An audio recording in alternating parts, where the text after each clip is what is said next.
I started the Burn Children Recovery Foundation in 1989 after learning that 280,000 children were burned in America. It's a real thing, and you may not understand it. Burns may not be a big thing in your life, but if you don't see burn survivors in public, that's the problem. I didn't realize that a child being burned meant that they lost their fingers, or they lost their ears, or they lost their toes, or their entire body would basically be a big scar. And some kid will call them a monster. They're not a monster, they're just a kid that's been through a horrible experience. There's nothing wrong with them. They're still the same exact person on the inside. And they just want what every other kid wants, which is to be loved and accepted. Let me give you some insight of a burned child returning to society. He comes home from the hospital scarred. He feels kind of lost. It's gone. It's missing. And where do you go from there? You know, so they come home. They're talking about going to school. Now think about that. Think about going to school with scars on you. How fearful that would be. The anxieties start as soon as you wake up in the morning. As you approach that door to walk out, the anxieties get worse because you're not clear of what kind of abuse you're going to get today.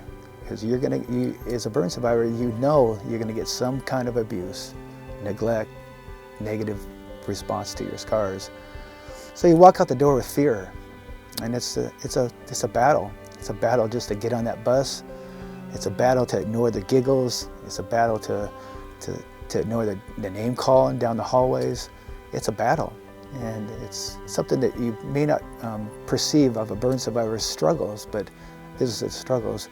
And as soon as they come home and shut the door, they can go, because now they feel safe with their family.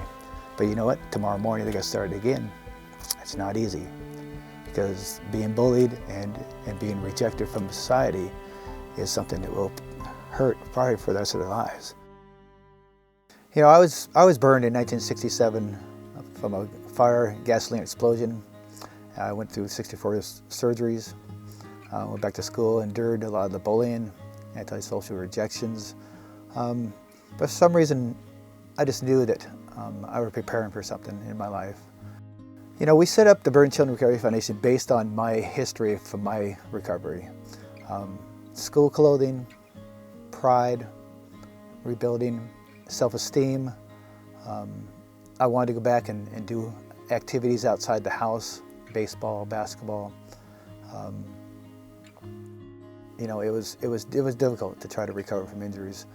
But the process of getting them back to school and staying in school and living a full life is really the job of the Burn Children Recovery Foundation. We're not just helping their burn child, we're helping the whole family. And I don't think very many people do that. They don't realize it's not just the burn child that's suffering, it's the whole family. Many families, after their children first are burned and leave the hospital, all their insurance has been used up, and they are just lost. There's a lot of parents sleeping in cars, eating out of ice chests. So this is what we provide for the families. We provide money for that, transportation costs, for the lodging, for the meals for the families while they're in the hospitals. It's very, very important. Hobby costs are real important. We want the kids to go back to what they love doing. We want them to still love life and so we help, you know, like we'll help pay for their hobbies like music or dance or cheer, or, you know, if it's drawing. So we ask them what do they enjoy doing, arts, crafts, ride a bike, you know, whatever it takes to get them outside that house, this funding is used for that. It's great to know that what we do, helping them through life and teaching them the skills they need, they're living full productive lives in being out there in public and not having any more issues, and that's what we strive for.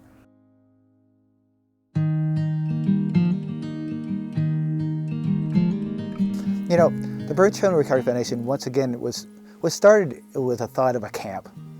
But we realized that we have to be much more than a camp. The camp is all about bringing burn survivors together so they can feel part and not feel alone. When they get to come to Camp Phoenix, they get to just be kids around other kids. And I think that's what's so important about it. So the stigma of the scars or the self-consciousness about the scars just fades away. The camp itself is a youth outreach that does more than just have fun. It teaches the kids self-respect, self-confidence, and how to love themselves despite what the outside looks like. That in itself is something that as a parent you can teach your kids, but they don't really understand until they see it in practice from other people just like them. Probably within a couple hours they turn into kids again, which is really a miracle thing to watch. To see a shut down soul recover in just a short amount of time because they're around others like them. A lot of the staff and counselors are burn survivors themselves.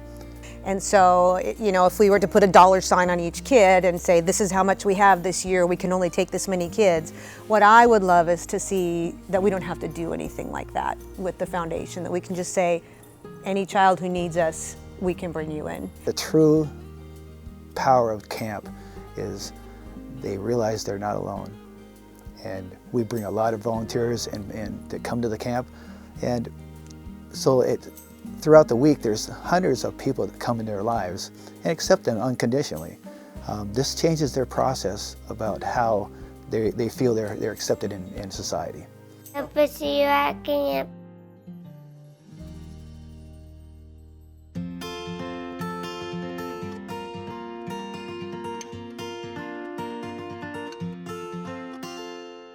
I don't care if you're a burn survivor or not. What you see in the mirror is not who you are. The person of who you are is inside your body. Sometimes this body you're born with diseases, with deformities. So sometimes in life you get in accidents and things are going to happen to you. But as long as you keep that core structure inside yourself whole and realize that you're a person and a spirit, you'll do better in life. You really will. So, you know, we teach the kids that don't look in the mirror and perceive yourself with the scars. You know, love yourself from inside. We hope that you hear the cries of our kids and realize that you don't see burn survivors in public, and that's what the problem is. We need your help. We can't do it alone. These kids cannot return to school without funding. They need their clothing, they need the surgeries, they need the medical care, and also the counseling. They need to come to camp in Phoenix House. They need to understand what it is to accept themselves, because it's, as you all know, it's hard to accept yourself, no matter if you're burned or not. But you put scars on your face and your hands and try to accept yourself. It's a difficult thing. But that's what the Burn Children Recovery Foundation was founded, to make sure that these kids get a full and clear chance to return to full life, in which we're all entitled to, right?